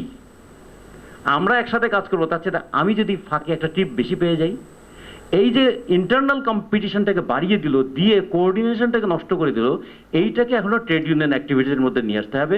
এবং আমরা মনে করি যে বাংলাদেশে 43টা সেক্টরে মিনিমাম ওয়েজ বোর্ড আছে। 2013 সালের পর থেকে 29টা সেক্টরের ওয়েজ বোর্ড বসেই নাই। ফলে এই বোর্ড দিয়ে আমি কি করবো? শেষ করে দিচ্ছি আমি। আর একটা বিষয় কি, 104টা খাত গভর্নমেন্ট বলেছে, তার মধ্যে 43টা খাতে ওয়েজ বোর্ড আছে। এই খাতটা এখনো ডিক্লেয়ারডই হয়নি, এর জন্য ওয়েজ বোর্ড করতে হবে। ফলে একটা হিউজ মানে নয়েজ ক্রিয়েট করতে হবে। মানে আমি বলছি যে আমাদের বাংলাদেশে ভয়েসের কোনো মূল্য নাই যতক্ষণ আমি নয়েজ ক্রিয়েট করতে না পারি। রাস্তার ডেমনস্ট্রেশন ডেভেলপ করাতে না পারলে কিন্তু আমরা লেবার লতে এটা নিয়ে আসতে পারবো না, আমাদের রাইটটাকে ইনশিওর করতে পারবো না, নিজেদের মধ্যে কোঅর্ডিনেশন ডেভেলপ করতে পারবো না, একটা 1 মিলিয়ন ওয়ার্কারের একটা সেক্টর সেটা রিকগনিশন পাবো না। ফলে আমরা এই ভারতের উদাহরণ, মালয়েশিয়ার উদাহরণ, ইন্দোনেশিয়ার উদাহরণ আমরা দেখছি। এই উদাহরণ থেকে নিজেরা কিছু উদাহরণ ক্রিয়েট করবার জন্য আপনারা সবাই এগিয়ে আসবেন, এই কথা বলে ধন্যবাদ জানিয়ে আমার কথা শেষ করছি। ধন্যবাদ রতন ভাই। আমাদের গত 2 দিন আলোচনায় দেখছিলাম যে এই খাতে ডেটার ঘাটতি আছে, যদিও the sector itself is data rich. They are gathering huge amount of data, customer data. It's an irony when we try to analyze the various patterns of employment relationships and others. So, আমাদের সঙ্গে আজকে সম্মানিত director general আছেন জনাব জীবন কৃষ্ণ সাহা রয়। উনি Bangladesh investment development authority থেকে, এবং আমাদের সঙ্গে বাংলাদেশ ব্যুরো অফ স্ট্যাটিস্টিক্স থেকেও আছেন এসআইডি থেকে জনাব শফিউল ইসলাম। তো আমি প্রথমে আহ্বান জানাচ্ছি জনাব শফিউল ইসলামকে বিবিএস এর পক্ষ থেকে যদি আপনি কিছু বলেন এই ব্যাপারে। Good evening, everyone. It's really nice to be here. It's such a platform. Yeah, you really mentioned that BBS is working with the data. And I'm from the BBS and in the National Accounts Wing. And you see the digital platform economy is really a great part of the GDP. You were mentioning, and I was reading your concept note. That was also been so many data regarding GDP. And of course, we have a great lack of this type of data. But you will be very happy to know that we also already have data in different ways. Like as you were mentioning about the Uber Patha, we have it. We have a surveys like the land and water transport. We also have it, but we don't have everything like all the digital platform in one survey. But BBS is working on the base of the users and the stakeholders. So if you have some demands from you, then definitely we will work on it. But apart from that, we have also some labor force data, we have the child labor data, and so many different types of data we are generating nowadays. So he has, a whole garland of, success stories. So, Fahim, please share your thoughts on this. Can I just? Yeah, please. Okay. ধন্যবাদ রায়হান ভাই আমাকে floor দেওয়ার জন্য। আপনি যেহেতু একটু কনটেক্সটটা বলেছিলেন আমার পরিচয়, মানে আমার কাছে মনে হয় যে যেহেতু গিগ ইকোনমি নিয়ে কথা হচ্ছে, এমপ্লয়মেন্ট নিয়ে কথা হচ্ছে এবং ডিজিটাল প্ল্যাটফর্ম নিয়ে কথা হচ্ছে, হয়তো যেহেতু BD jobs being a kind of job portal, আমাদের প্রচুর এমপ্লয়মেন্ট স্পেসিফিক ডেটার এক্সপোজার আছে বা ইনসাইটস আছে, এবং আমরা নিজেরা যেহেতু স্মল সেক্টরের যারা এন্টারপ্রেনার আছে তাদের উপর ভিত্তি করে ডিজিটাল প্ল্যাটফর্ম আমরা কাজ করি in terms of e commerce and also in terms of like rider আমাদের প্রায় অলমোস্ট প্রায় 300-400 মতো রাইডার কাজ করে এবং most of them are influencing mode. তো সেই রেসপেক্টেও তো কিছু কিছু জিনিস অ্যাসপেক্ট আমি কভার করতে পারি। ফার্স্ট অফ অল মানে ভেরি ইন্টারেস্টিংলি আমি রতন ভাইয়ের কথা শুনছিলাম। দেয়ার আর like clearly two school of thoughts. One school of thought is আপা যেটা প্রেজেন্ট করছিল প্রথম থেকে শেষ পর্যন্ত presentation is based on that they are workers. Ratan ভাই এলিউড করেছে there is a debate whether they are workers or they are entrepreneurs. I probably, Ratan bhai might not, but I probably belong to the school of thought. I actually think that they purely belong to entrepreneurs. যেই লোকটা বা যেই মহিলাটা বা যে হাউসওয়াইফটা বাসায় বসে ফেসবুকের মাধ্যমে ব্যবসা করে, তার কোনো জিনিস তৈরি করে বিক্রি করে, depending on Facebook as a platform, I want to ask, is she or he A gig worker or a geek entrepreneur?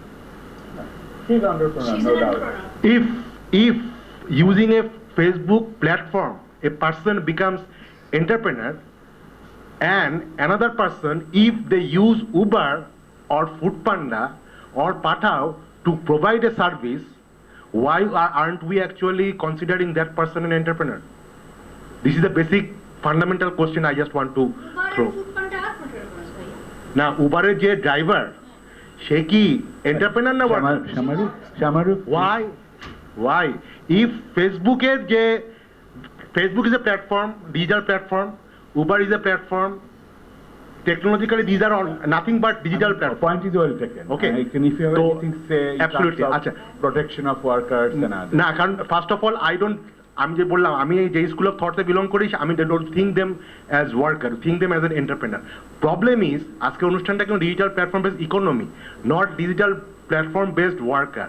If that is the thing, I think the gamut of kind of our scope should also include the welfare of entrepreneurs, MSME entrepreneurs. Problem becomes আমরা যখনই তাদেরকে worker হিসাবে চিন্তা করি তখন আমরা চিন্তা করি in terms of workers right, আর যখন আমরা তাদেরকে এন্টারপ্রেনার হিসেবে চিন্তা করি আমরা you have been also involve. বাংলাদেশের সবচেয়ে বঞ্চিত জনগণ যদি বলি সেটা হচ্ছে ছোট ক্ষুদ্র উদ্যোক্তারা, এমএসএমই উদ্যোক্তারা। বিকজ যখন পলিসি নেগোটিভিটির কথা বলতেছি আমার থেকে ভালো বলতে পারবে আরফান ভাই, মোস্ট অফ দ্য এমএসএমই উদ্যোক্তাস are not protected by any policy or regulators. আমার যদি তাকে এন্টারপ্রেনার মনে করতাম উবারের ড্রাইভারকে, Uber driver should have actually got access to SME credit, যেটা বাংলাদেশ ব্যাংক দিচ্ছে এমএসএমই ক্রেডিট বা এমএসএমই উদ্যোক্তা থেকে লোন তার পাওয়ার যোগ্যতা আছে, because that person is investing into a car or a bike so that they can earn more. অতএব আমি যদি তাকে প্রথমেই ওয়ার্কার মনে করি, তাকে এন্টারপ্রেনার মনে না করি, তাহলে সে তো ব্যাংকে যখন যাবে ব্যাংক তো বলবে তুমি তো ভাই এন্টারপ্রেনার না, আমি তোমাকে লোন দিব কেন? তাকে first of all I think your point is very well taken. Let's move forward.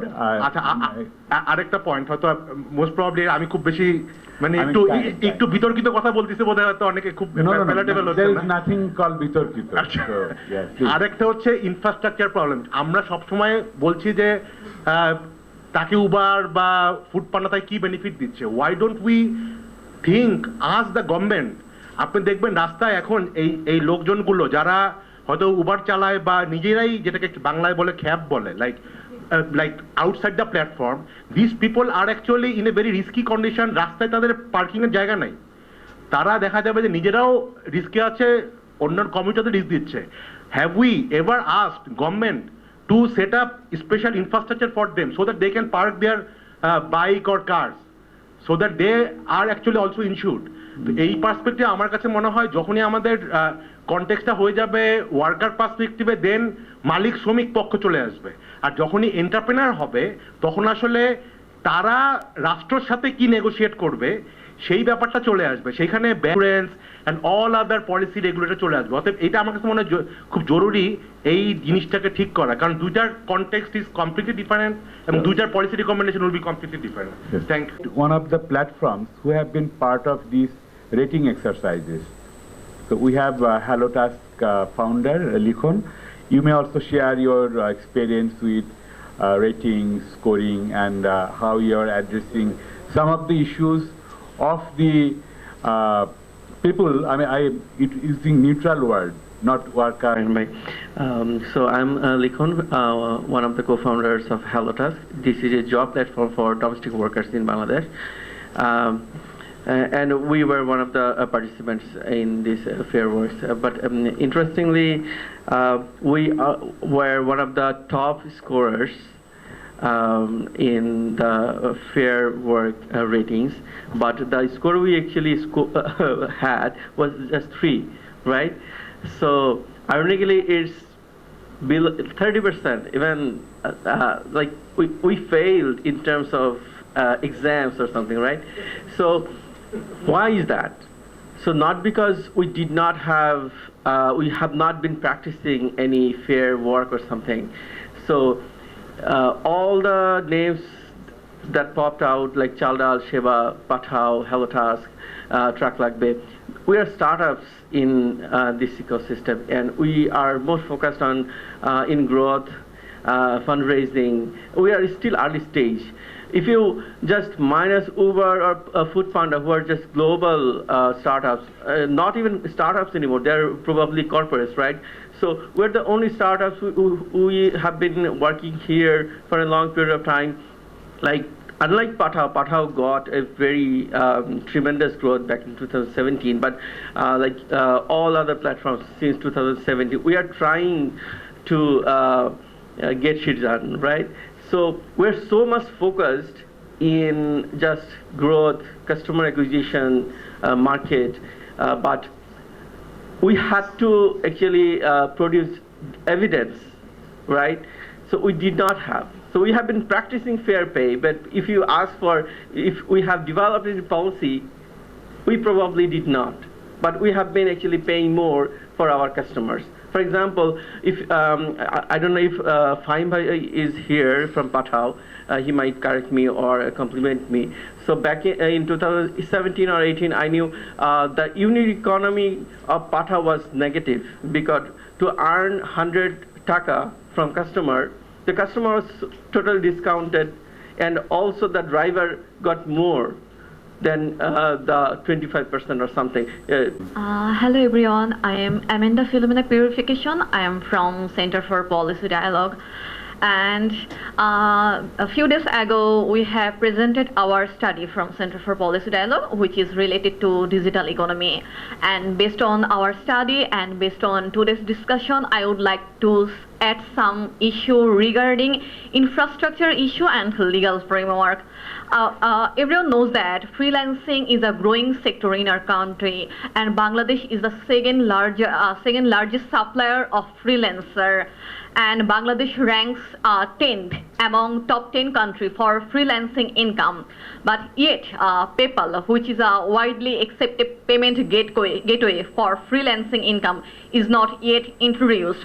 So our study and I recommend that our government should introduce PayPal for freelancer, and it will help Bangladesh to expand freelancing sector in our country. And second point, I would like to add that among South Asian countries, Bangladesh has the higher internet price and lowest internet speed.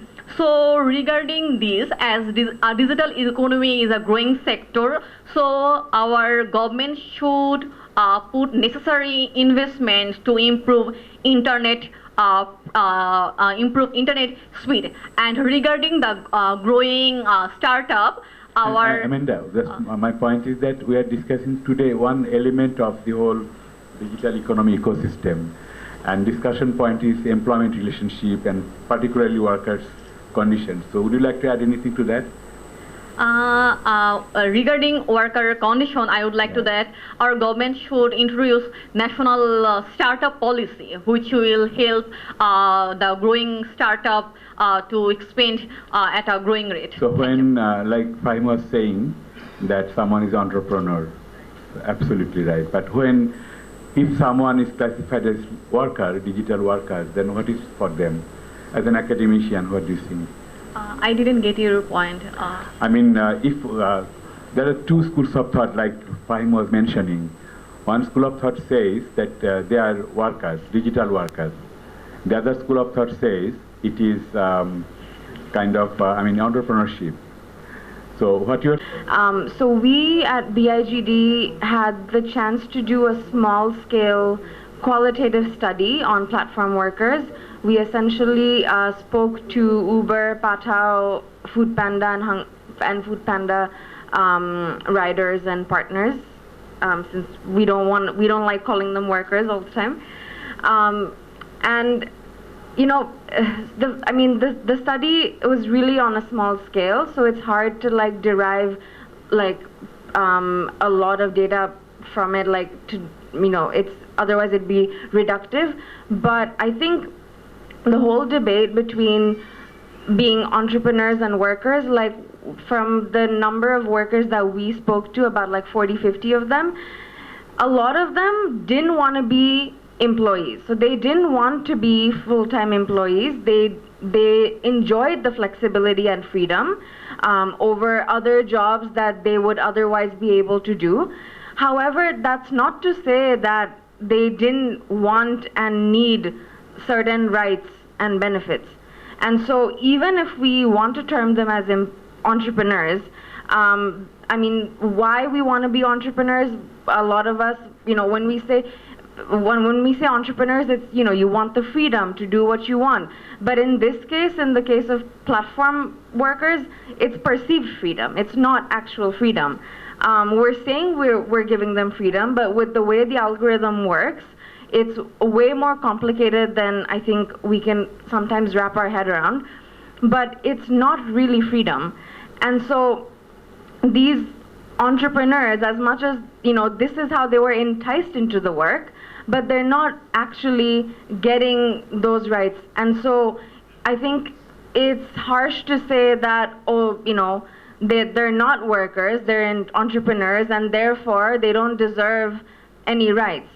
And again, that's not to say also that we're not going to give them, they're not going to hold any accountability. Like what Mr. Fahim Masroor was saying about, these riders giving rides outside of the platform. I agree, like that's an issue. And that's more than anything, that's a safety issue. I know recently of someone who, got on one of these Patao bikes and got into a serious accident and had to, and ended up in the hospital. And this person also does not have the means to, pay for his treatment.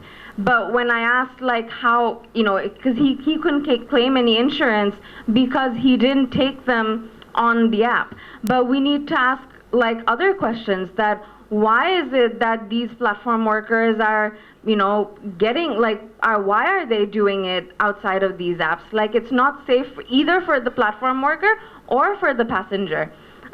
One is because it's, it's easier money, not just on short base distances. A lot of them do long distances.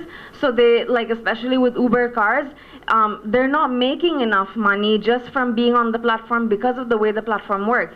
So they make better money by going by taking passengers on long trips outside of Dhaka. And that actually, that's a significant portion of their monthly income. And so we need to ask those questions as well. Sorry, I had a lot of thoughts. Thank you, Raisa. Yeah. We have short of time.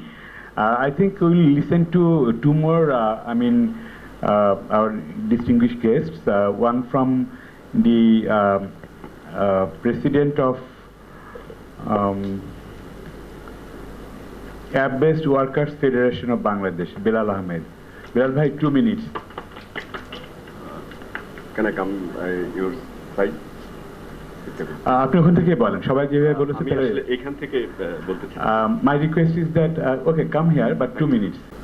শুভ সন্ধ্যা, ladies and gentleman. আমি বেলাল আহমেদ, আহ্বায়ক app base workers federation of Bangladesh. একই সাথে আমি একজন digital platform কর্মী। শুরুটা করেছিলাম 5 বছর আগে। তখন জানতাম এটি রাইড শেয়ারিং, তারপর কখনো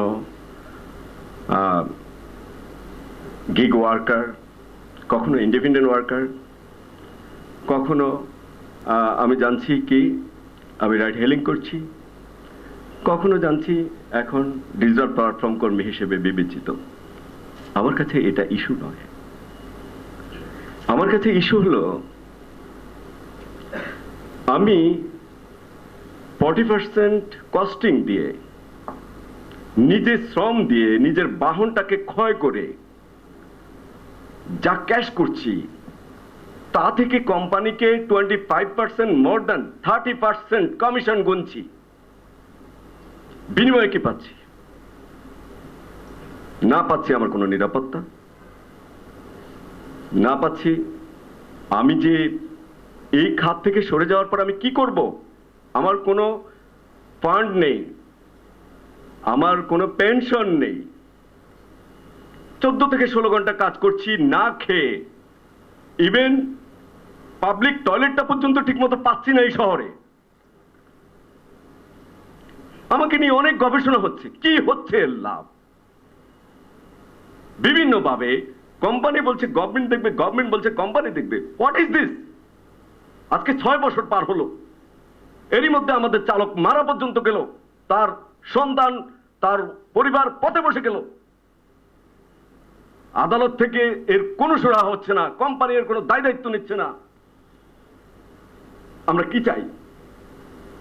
আমরা শ্রমিক। আমি যেই পেশায় কাজ করব, আমি সেই পেশার একজন শ্রমিক। আপনারা যারা জ্ঞানী, আপনাদের কাছে আমাদের এটি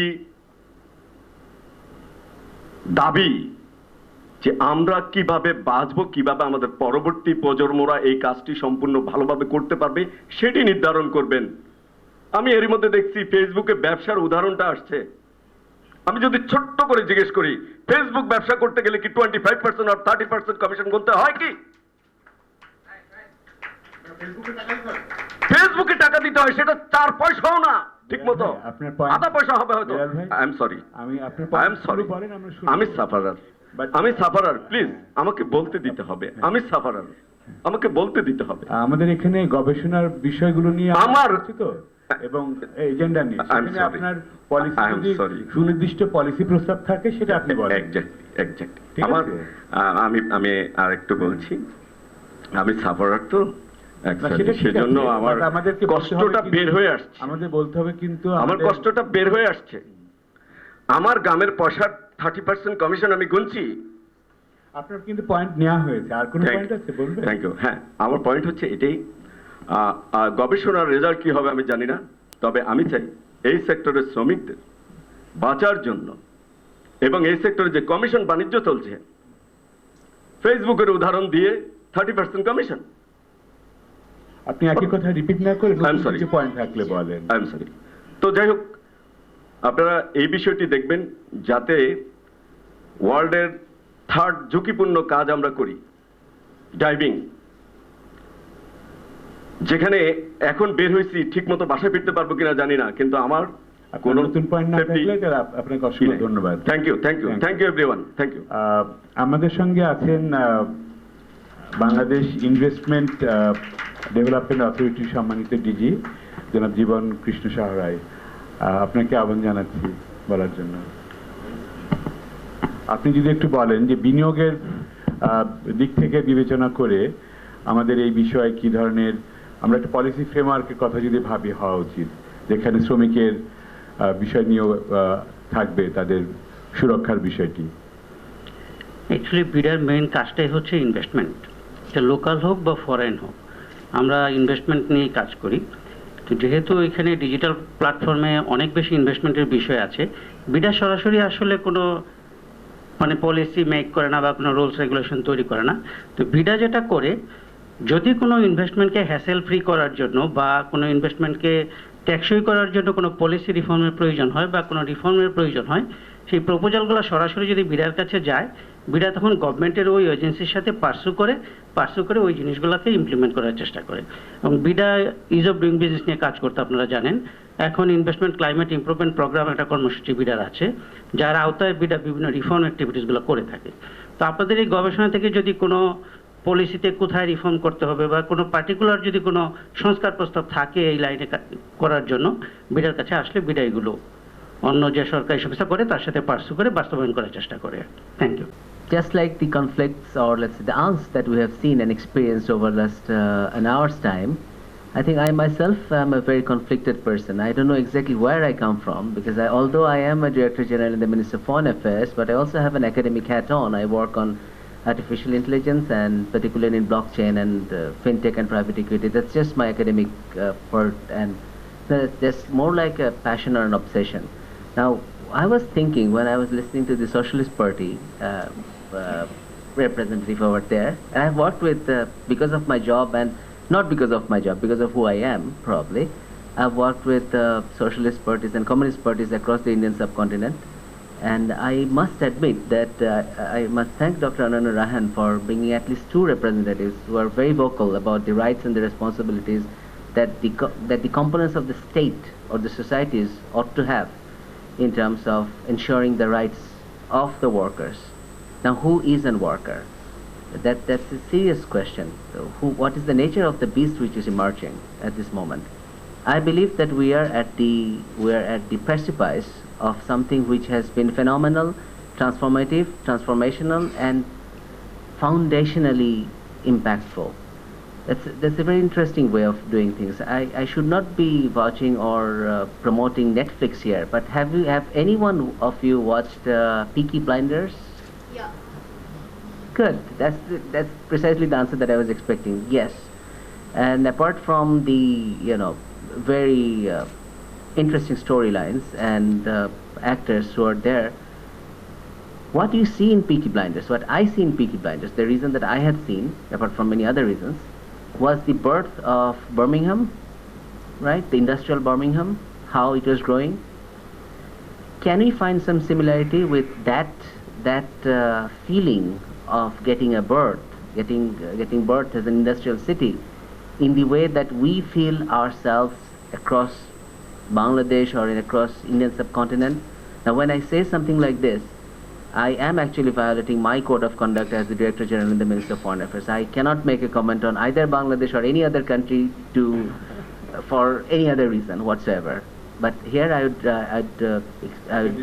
I'd probably put my academic hat on, and not probably, that's the reason that I had come in with a full-fledged paper, but I'm not going to present the paper here because I think that we're all running short of time.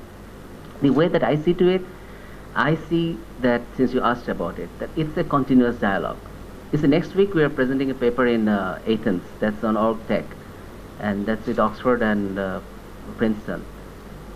The 2 weeks before, we presented another paper from a South-South cooperation perspective from Tokyo in New York, New School.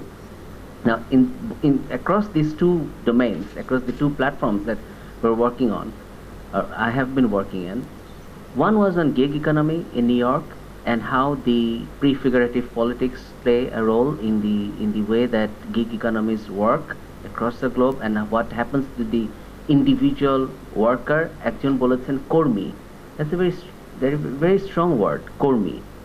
কলকাতার ভাষা দেখলে দেখা যায় যে তিনি সেনা কর্মী, তিনি মেডিকেল কর্মী. So that probably takes away a lot of the burden of definition. If it's a worker, if it's an entrepreneur, it's a kormi. It's just, kormi is not worker per se. It's probably like kormi momachi. It's just like, it's an element. Probably we are coming to terms with new social, epistemological and ontological reviews of our terminologies that we work with. What is government? Who is government? Now I see that there are 2 or 3 government officers here in this room. Is it all about government, or are we the only 2 people in the government that is there in this room? Are you all not part of the governance structure that defines the country, the state? Rashtra kake bole? Last week in Washington DC, I had a small debate. I was asking that, okay, between a flag, potaka, and a manchitro, a map, which one is more important to create a rashtra, to create a state or a country? A flag or a territory? Which one? Sure? Palestinian Authority in West Bank and Gaza have a territory, right? Which one? And probably some countries or some epistemological definitions have a flag, doesn't have a territory. They want to have a territory, but they don't have a territory yet. So it is probably a contest, if not a conflict, if not convergence, if not a conversation between and amongst the components of the society and the communities which contribute to that society, and the states and the likes of the state. 1996-99, there was a researcher which had come to prominence, and now we are discussing more about him, Zygmunt Bauman. That's on the liquidity of modern institutions. I think what we're experiencing, and again I think that I'm saying I think, that's a very weak word. I think. What do I think? Because we don't know. Our knowledge, our very specific sets of knowledge is very limited in this area. My own understanding is that we are triangulating our positions, our individual positions, on the basis of what had been for the last 2,000 years, and we're trying to prefigure the politics of the future, the work of tomorrow, the world of tomorrow, which is coming up in exactly 6 to 8 years of time. If you'd allow me, the timelines is tech singularity might be there in 2029. Who knows? I mean, ChatGPT is not AI, or it is LLM Max. It's not AI. Once AI comes in, I've worked with some AI models. I work with AI, and the world in large, by and large, has not seen AI yet. Once AI comes in, I wonder how many of us will be at all relevant to that system. If, and that's a big question, if. So we are trying to project our definitions into the future, into the very near future, with 2000 years of empirical studies about a future which we don't know even. So there is a serious dearth, serious gap. And earlier we used to say that bottom of pyramid markets like ours used to experience something known as institutional voids. Now what I see into the future emerging is a much darker void, which is absolute ontological and epistemological void, which you have no clue about. Today we had a discussion about who is a worker and what the workers' rights should be, what the entrepreneurs' things should be, and I think both are important.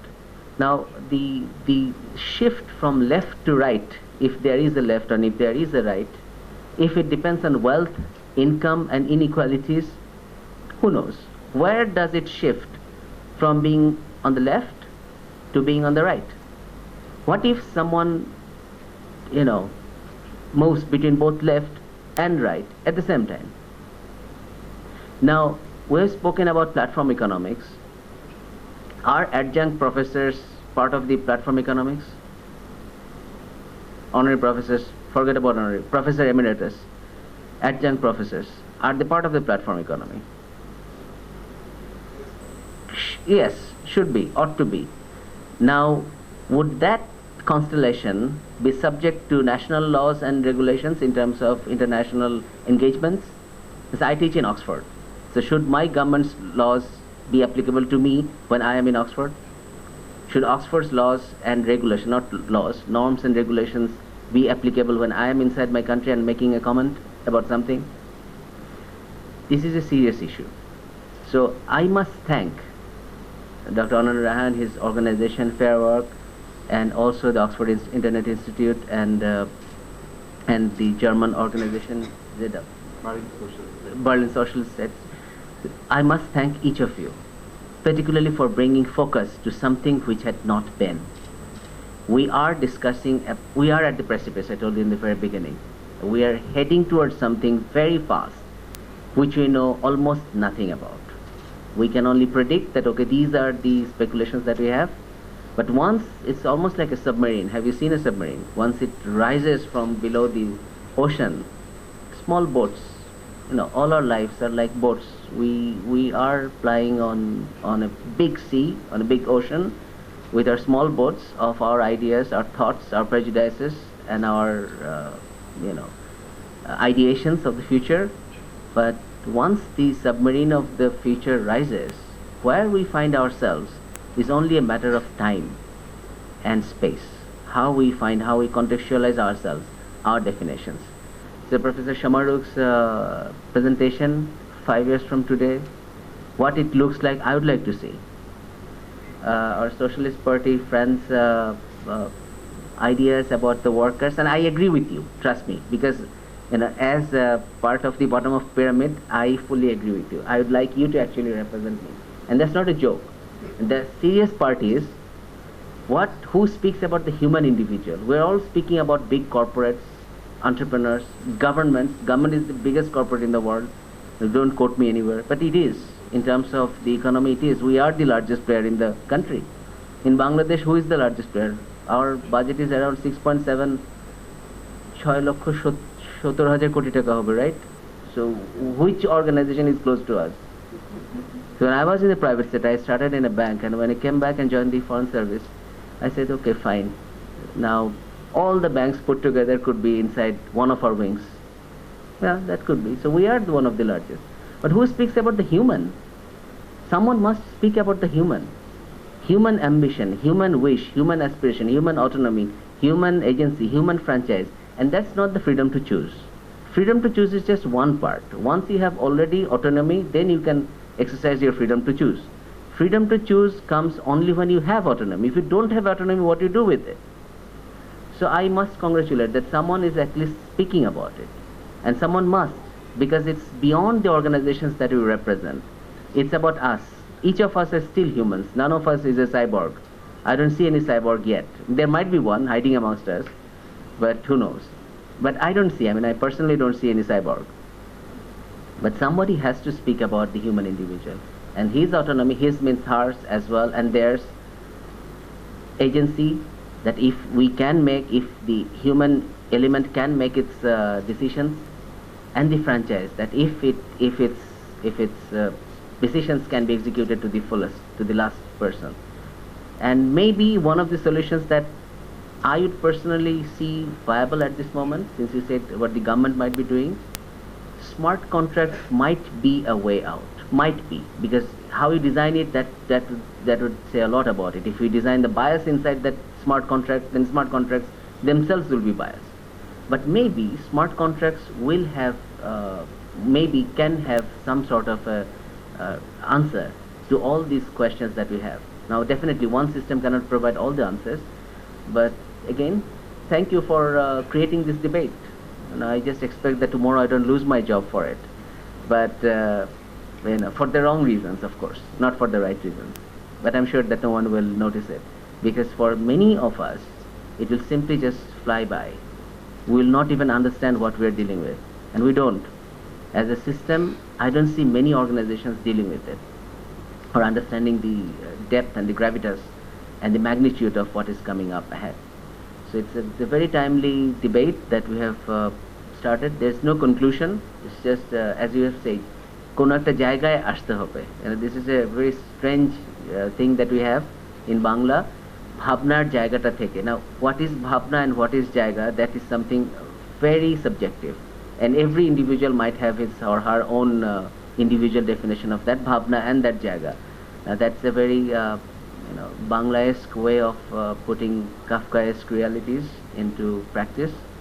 But let's put it that way. So we stand there, completely frozen, paused, and that's where your beautiful conversation ends today, probably. We are frozen. So that's it. Thank you very much. Jai Bangla. Thank you, Dr. Mamun, for your deliberation. Before I give the microphone to Dr. Murali for his concluding remark from Fairwork, let me summarize in few sentences as a cue to you for conclusion.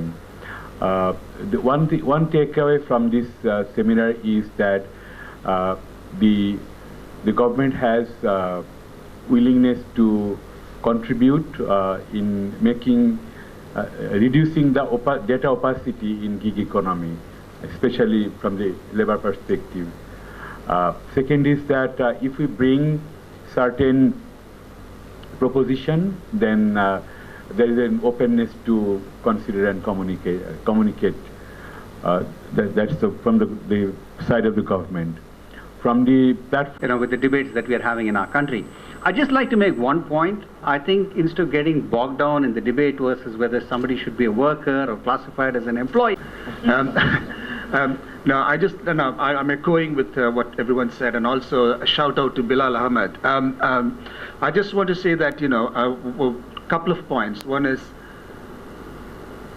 things are evolving, and we know that even though platform work is actually sort of, whether we like it or not, it's a direct imported model from the West.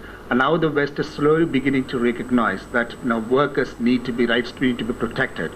It's not, we all know that, as Ananya said, they're not completely independent. They're tied to platforms' terms and conditions. And pretty much all platforms actually expect workers to sign in terms and conditions. That means they are not particularly independent. So the comparison between Facebook and other platforms, it kind of actually doesn't do justice to independent worker. Let's actually face it. The second thing is that, I think we are all, as just echoing what Balaji said, we are all actually finally concerned with certain values. It's not about just a concept of working worker or free worker or independent worker. We are concerned with values. The values about does this sector actually enable humans to live with dignity? Does this sector enable humans to live with dignity without fear? And if that's not happening, or can they live without any harassment and violence? And how are they, what's happening? I mean, that also might mean state regulations as well. And I just like to end with one example, not from anywhere else, but from Bangladesh. And you all know that you've done it. When you talk about government workers, for a very long time, their rights were not protected. But now there's a collective discussion, there's a collective union mobilization, and we all agree pretty much that their personal minimum rights need to be entitlements and need to be recognized. And that's the sort of a discussion and the debate and dialogue that we should be progressing, rather than in the name of independent workers stripping away workers' rights. So in solidarity with workers, and together we'll prosper, and let's keep the conversation going. Thank you so much. Thank you. I'd like to invite all of you to refreshment. Thank you.